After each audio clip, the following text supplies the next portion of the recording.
What happens when a royal guest thinks they can dictate the terms on live television?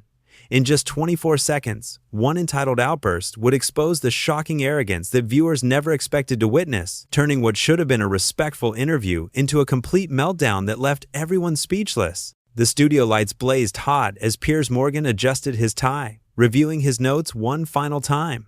Today's interview was supposed to be different. His guest, Meghan Markle, had specifically requested this appearance to discuss her latest charitable endeavors. The production team had worked overtime to accommodate every single demand from her representatives. Special lighting, specific camera angles, even bottled water flown in from a particular spring in Scotland. 30 seconds to air, called the floor manager. Piers glanced across at his guest, who sat rigid in her chair, her publicist hovering nearby like a nervous mother hen. Something felt off. The usual pre-interview banter had been strangely absent. Instead of the warm pleasantries he expected, Meghan had barely acknowledged his greeting, focusing instead on her phone while her team fussed around her. "Good morning, and welcome back to Piers Morgan Uncensored." He began with his trademark confident smile. "I'm delighted to be joined today by Meghan Markle, who has some exciting projects to share with us. Meghan, thank you for being here." The camera focused on Meghan, who looked directly into the lens rather than at Piers. "Thank you for having me, though I do hope we can keep this conversation focused on what really matters." "Of course," Piers replied smoothly. "Your work with various charities has been making headlines. Tell us about your latest initiative." "Well, Piers, I think it's important that we address the elephant in the room first." Meghan's tone shifted, becoming more pointed. "The media has been incredibly unfair in their coverage of my work, and I think your show has been particularly guilty of this." The studio fell silent.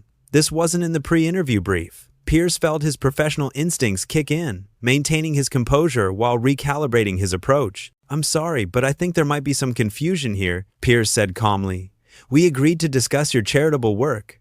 If you have concerns about our coverage, perhaps we could address those afterward, off camera." "No, I think we need to address this now," Meghan insisted, her voice rising slightly. "Your producers promised me that this interview would be on my terms, focusing solely on my humanitarian efforts. Yet here you are, trying to control the narrative again." The camera operators exchanged glances. The floor manager looked confused, checking his clipboard for guidance that wasn't there. Piers could sense his production team's growing anxiety, but years of live television had taught him to navigate unexpected turbulence. "Meghan, with respect, I'm simply trying to give you the platform you requested," Piers replied, his voice steady but firm. "We're here to discuss whatever you'd like to share about your work, but I do need to maintain some structure to ensure our viewers get the content they've tuned in for." "The content they've tuned in for?" Meghan's eyes flashed.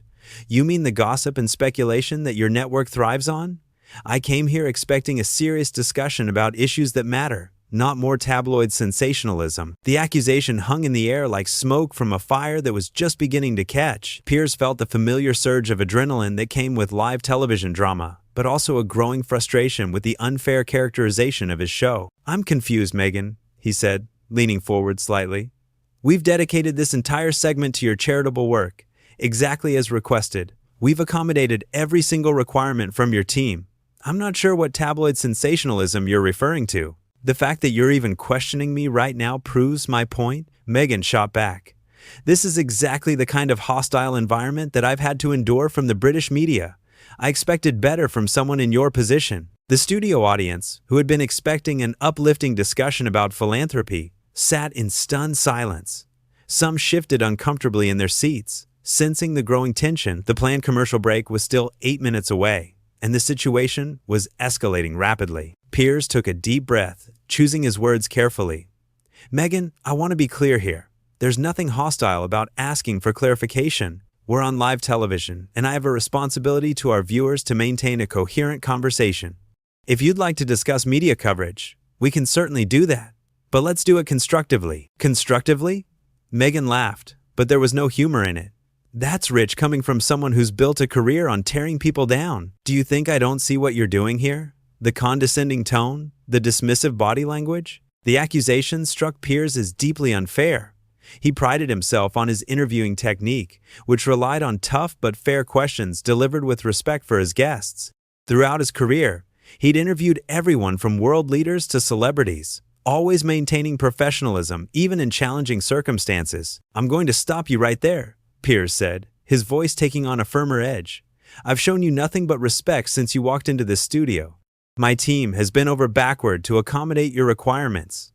If you're uncomfortable with basic interview questions, perhaps television isn't the right forum for your message." The words seemed to hit Meghan like a physical blow. Her carefully composed expression cracked, revealing something raw underneath. "How dare you?"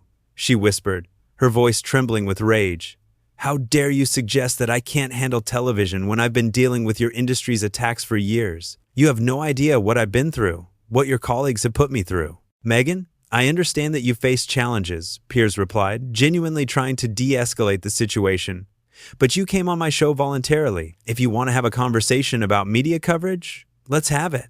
But let's have it as adults, without accusations and assumptions about my motives." The offer seemed reasonable to everyone watching, but it only seemed to fuel Meghan's anger further. "Adults?" she repeated incredulously. "You're lecturing me about being an adult when you're the one who's been perpetuating harmful narratives about my family? When you're the one who refuses to acknowledge the damage that irresponsible journalism causes?" The conversation had veered so far from its intended course that Piers wondered if there was any way to salvage it. But his professional obligation was to his viewers, and that meant maintaining some semblance of journalistic integrity. "Meghan, I need you to be specific," he said. "What harmful narratives are you referring to? What irresponsible journalism? Because from where I'm sitting, we've been discussing your charitable work, which is exactly what you requested." The question seemed to catch Meghan off guard. For a moment, she appeared to struggle for an answer, her mouth opening and closing without words emerging. Then her expression hardened again. "The fact that you're making me explain this just proves how out of touch you are," she finally said. "Everyone knows what your network has done. Everyone knows the role you've played in perpetuating negative coverage." The vague accusations hung in the studio air like an unresolved chord. Piers could feel the weight of the live broadcast. Thousands of viewers watching this conversation spiral into something neither he nor his production team had anticipated. His years of experience told him to stay calm, but the unfairness of the situation was beginning to test even his considerable patience. "Meghan, I'm going to need you to be more specific than everyone knows," Piers said, his voice maintaining its professional tone despite the circumstances. "We're on live television. If you have specific complaints about our coverage, please share them so we can address them properly. Vague accusations don't help anyone." "There you go again," Meghan said, shaking her head dramatically. "Demanding that I justify my feelings. Demanding that I provide evidence for my lived experience. This is exactly what I'm talking about." The studio audience exchanged confused glances. What had started as an interview about charitable work had become something entirely different, and no one seemed quite sure how they'd arrived at this point. "Your lived experience is valid," Piers replied carefully, "but when you make specific accusations about journalistic misconduct, yes, I do think some specifics would be helpful. That's not dismissing your feelings. That's asking for clarity." Meghan's publicist, who had been standing nervously at the edge of the set, began making subtle hand gestures, apparently trying to signal something to her client, but Meghan seemed oblivious to the attempts at damage control. "Clarity?" she repeated, her voice rising. "I'll give you clarity. The clarity is that I came here expecting to be treated with respect, and instead, I'm being interrogated like a criminal. The clarity is that this is exactly why people like me can't trust the media." "People like you?" Piers asked, genuinely puzzled by the phrase. "People who dare to speak truth to power," Meghan clarified, her tone becoming more theatrical. "People who refuse to be silenced by the establishment. People who challenge the status quo." The grandiose language seemed oddly out of place in the context of what had been a straightforward interview request. Piers found himself wondering if there had been some fundamental miscommunication about the purpose of today's appearance. "Meghan, with respect, no one is trying to silence you," he said. "You requested this platform. We gave it to you. You wanted to discuss your charitable work. We agreed. I'm not sure how that constitutes silencing or interrogation." "The interrogation is happening right now," Meghan insisted. "The way you're questioning everything I say, the way you're making me defend my right to feel uncomfortable, this is gaslighting, Piers." The accusation landed like a bombshell in the studio. Gaslighting was a serious charge, one that suggested psychological manipulation and abuse. The floor manager looked pale, clearly wondering if he should cut to commercial, despite being only halfway through the planned segment. "That's a very serious accusation," Piers said slowly. "I want to be absolutely clear about what's happening here. You came on my show. You changed the topic from what we agreed to discuss. You made vague accusations about my coverage. I asked for specifics. That's not gaslighting, Meghan. That's journalism. Is it? Meghan challenged. Or is it a powerful man using his platform to intimidate someone who dares to challenge him? Because from where I'm sitting, this feels very familiar. The personal nature of the attack caught Piers off guard. Throughout his career, he'd faced criticism, protests, and controversy, but rarely had a guest made such direct accusations about his character on live television. "I'm going to be very clear about something," Piers said, his voice taking on a sharper edge. "I don't intimidate guests. I don't use my platform to silence people. And I certainly don't appreciate being accused of abuse tactics when I've done nothing but try to give you the respectful interview you requested." Respectful? Meghan laughed bitterly. "You call this respectful? Demanding that I justify my feelings? Questioning my right to change the direction of our conversation? Making me feel like I have to defend myself for speaking my truth?" "Your truth about what exactly?" Piers asked, his patience finally beginning to fray. "Because we're 20 minutes into this interview, and I still don't know what specific grievances you have, or what truth you're trying to speak." The question seemed to catch Meghan unprepared once again. She paused, appearing to search for words, her confident facade flickering momentarily. "My truth about the systematic harassment I faced," she finally said. "My truth about the racist undertones in much of the coverage. My truth about the double standards applied to me versus other members of the royal family." These were serious allegations, ones that deserved thoughtful discussion. But Piers noticed that none of them seemed specifically related to his show or his coverage. "Those are important issues," he acknowledged. "And if you'd like to discuss them, I'm happy to have that conversation. But Meghan, you're making these sound like accusations against me personally, and I need to understand what role you think I've played in what you're describing." "The role you've played?" Meghan's voice rose again. "You've been part of the machine, Piers. You've been complicit in the narrative. Even if you haven't said certain things directly, you've allowed them to be said. You provided a platform for people who have—" "I provide a platform for many different viewpoints," Piers replied. "That's what journalists do. We facilitate conversations. We don't control every opinion expressed by every guest." "But you control your own opinions?" Meghan shot back. "You control what stories you choose to pursue. You control the tone you set. And the tone you've set has been hostile from the beginning." "The beginning of what?" Piers asked, genuinely confused. "The beginning of this interview? Because if so, I'd invite anyone watching to review the tape. I greeted you warmly, thanked you for coming, and asked about your charitable work." "The beginning of your coverage of me," Meghan clarified. "From the moment I entered public life, your network has been skeptical, dismissive, sometimes openly hostile, and now you're sitting here pretending like none of that history exists." The conversation had revealed something important. This wasn't really about today's interview at all. This was about years of perceived slights and coverage decisions that Meghan had been storing up, waiting for the right moment to release. "Meghan, I think there's been a fundamental misunderstanding about what today was supposed to be," Piers said.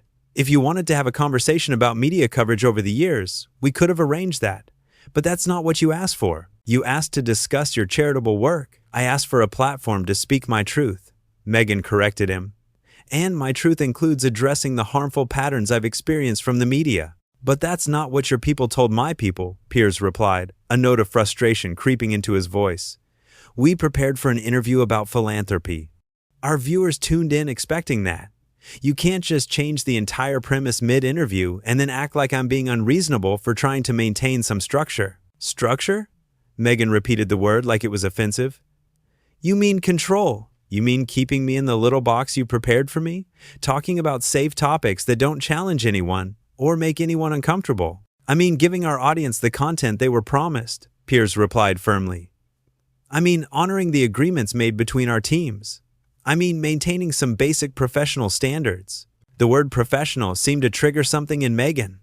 Her carefully maintained composure finally cracked completely. "Professional?" she said, her voice now shaking with anger. "You want to talk about professional standards? Let's talk about the professional standards of journalists who build their careers on other people's pain. Let's talk about the professional standards of media personalities who hide behind the pretense of journalism while engaging in character assassination." The accusation was so sweeping and so personal that it left Piers momentarily speechless. In all his years of conducting interviews, he'd rarely encountered such a direct and comprehensive attack on his professional integrity. "I think we need to take a step back here," he said finally, his voice steady but cold. "Because you're making very serious accusations about my character and my career, And I'm not going to sit here and allow you to assassinate my character while hiding behind vague claims about speaking your truth. Assassinate your character? Meghan's voice cracked with incredulous laughter.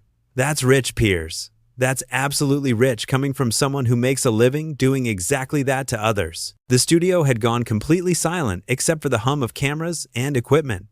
Even the production crew seemed frozen, unsure whether to intervene or let the confrontation continue to unfold. Piers could feel the weight of the moment, the sense that this conversation had crossed a line that couldn't be uncrossed. Meghan, I'm going to say this once, and I want you to listen carefully, Piers said, his voice dropping to a dangerously quiet level. I have spent my entire career asking tough questions and holding people accountable. That's what journalists do.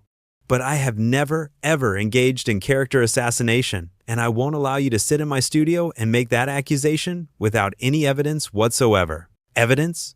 Meghan stood up abruptly, her microphone pack nearly pulling her back down. You want evidence? How about years of snide comments? How about the constant skepticism? How about the way you roll your eyes when my name comes up? How about the way you've allowed your guests to say things about me that you would never tolerate if they were said about anyone else? The sudden physical movement caught everyone off guard. Piers remained seated, but his posture straightened, his media training telling him to stay calm, while his human instincts urged him to match her energy. Sit down, Meghan, he said quietly. Let's finish this conversation like adults. Don't you dare tell me to sit down, she snapped, pointing her finger at him.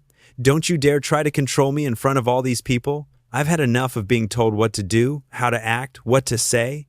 I've had enough of people like you thinking you can manage me. The finger pointing was the final straw. Years of professional discipline couldn't quite contain Piers's reaction to being treated like a misbehaving child on his own show, in front of his own audience. People like me? He repeated, rising from his own chair now. And what exactly does that mean, Meghan?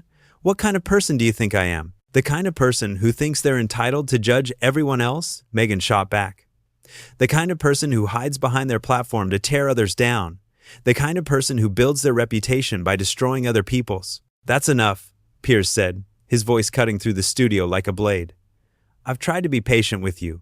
I've tried to understand where this anger is coming from. I've tried to give you space to make your point, but I will not stand here and allow you to slander me on live television. Slander? Meghan's voice reached a pitch that made several crew members wince. I'm telling the truth about what I've experienced. If that feels like slander to you, maybe you should examine your own behavior. The truth? Piers stepped closer, his journalist instincts fully engaged now. The truth is that you came on my show under false pretenses. The truth is that you've spent the last 30 minutes making accusations you can't support. The truth is that you're behaving like a petulant child who didn't get her way. The words hung in the air like a challenge. Meghan's face went through a series of expressions: shock, rage, something that might have been hurt, and finally a kind of cold calculation. A petulant child, she repeated slowly. A petulant child. Well, this petulant child is done being disrespected by you and your industry. She reached up and yanked off her microphone, the pack clattering to the floor. The sound engineer in the control room frantically adjusted levels as feedback squealed through the speakers. Meghan, don't do this, Piers said, his anger giving way to something that might have been concern. Don't walk away. If you have something to say, say it. If you have accusations to make them properly. But don't run away from the conversation you started. I'm not running away from anything, Meghan said, but she was already moving toward the edge of the set. I'm choosing not to participate in my own humiliation. There's a difference. The only person humiliating you right now is you, Piers called after her. I gave you every opportunity to have a real conversation. I gave you every chance to make your case. Instead, you chose to throw a tantrum. Meghan whirled around, her eyes blazing. A tantrum? You think standing up for myself is a tantrum? You think refusing to be bullied is childish behavior? I think accusing someone of bullying when they ask you to back up your claims is exactly that kind of behavior, yes, Piers replied without hesitation. I think making serious accusations and then refusing to discuss them is immature. I think coming on someone's show and then attacking their character is unprofessional. Unprofessional? Meghan repeated the word like it was poison. You know what's unprofessional, Piers? Ambushing your guests. Creating hostile environments, making people feel unsafe in what should be a respectful space. Nobody ambushed you, Piers said, his patience finally completely exhausted. Nobody created a hostile environment except you. You walked in here with an agenda that had nothing to do with what we agreed to discuss. You turned a simple interview into a personal attack. And now, you're trying to make yourself the victim of your own behavior. The accusation seemed to hit something deep in Meghan. Her face contorted with rage, and when she spoke, her voice was barely controlled. "How dare you?" she whispered. "How dare you try to gaslight me about my own experience? How dare you try to make me the villain when you're the one who's been attacking me from day one?" "I haven't attacked you," Piers said firmly. "I've asked you questions. I've asked for specifics when you made vague accusations. I've asked you to support your claims with evidence. If that feels like an attack to you, then maybe you need to examine why you're so uncomfortable with basic accountability." "Accountability?" Meghan's laugh was sharp and bitter. "From you? The man who's made a career out of controversy and conflict? The man who's never met a celebrity he couldn't tear down for ratings?" "At least I'm honest about what I do," Piers replied. "I don't come on television pretending to be a victim while attacking everyone around me. I don't make serious accusations and then refuse to back them up. I don't throw tantrums when people ask me to explain myself." The final word, tantrum, seemed to break something in Meghan. She stared at him for a long moment, her chest rising and falling with rapid breaths. Then, without another word, she turned and walked off the set. "Meghan," Piers called after her, but she didn't turn around. "Meghan, we're still live." But she was already disappearing through the studio doors, leaving behind only the echo of her heels on the polished floor and a studio full of stunned faces. The camera operators looked to their director for guidance. The floor manager checked his watch, calculating how much time they needed to fill. Piers stood alone in the middle of the set, watching the doors swing shut behind his departed guest. He looked directly into the camera, his expression a mixture of frustration, disbelief, and something that might have been disappointment. "Well," he said finally, straightening his tie and returning to his chair, "I suppose that's one way to end an interview." He paused, collecting his thoughts, aware that millions of viewers were waiting for his response to what they'd just witnessed. "Ladies and gentlemen, I want to apologize to you, our viewers, for what you've just seen. You tuned in expecting to hear about charitable work and important causes. Instead, you witnessed something else entirely." He looked toward the doors where Meghan had disappeared, then back to the camera. "I've been doing this job for a long time, and I've interviewed thousands of people. I've had guests disagree with me, challenge me, even get angry with me. But I've never had someone come on my show, make serious accusations, and then walk away when asked to explain them." The studio remained silent, except for the mechanical sounds of broadcasting equipment. Piers continued, his voice measured and professional despite everything that had just occurred. "I want to be clear about something. My job is to ask questions. My job is to seek clarity when accusations are made. My job is to hold people accountable for their statements, especially when those statements involve serious allegations about misconduct or bias." He paused, considering his next words carefully. "I believe in treating all guests with respect, but respect is a two-way street. It requires good faith engagement from both parties. What you witnessed today was not that." The red light on the camera continued to glow, indicating they were still broadcasting live to thousands of homes across the country. Piers made a decision. "We're going to take a brief commercial break," he announced. "When we return, we'll continue with our scheduled programming. Thank you for your patience, and thank you for watching." As the studio lights dimmed and the crew began their hurried preparations for the commercial break, Piers remained in his chair, staring at the empty seat across from him. In all his years of broadcasting, he'd never experienced anything quite like what had just unfolded. The interview that was supposed to showcase charitable work had instead revealed something else entirely about character, accountability, and the price of challenging powerful people who weren't used to being questioned. The cameras stopped rolling, but the impact of those 24 seconds would resonate far beyond the studio walls.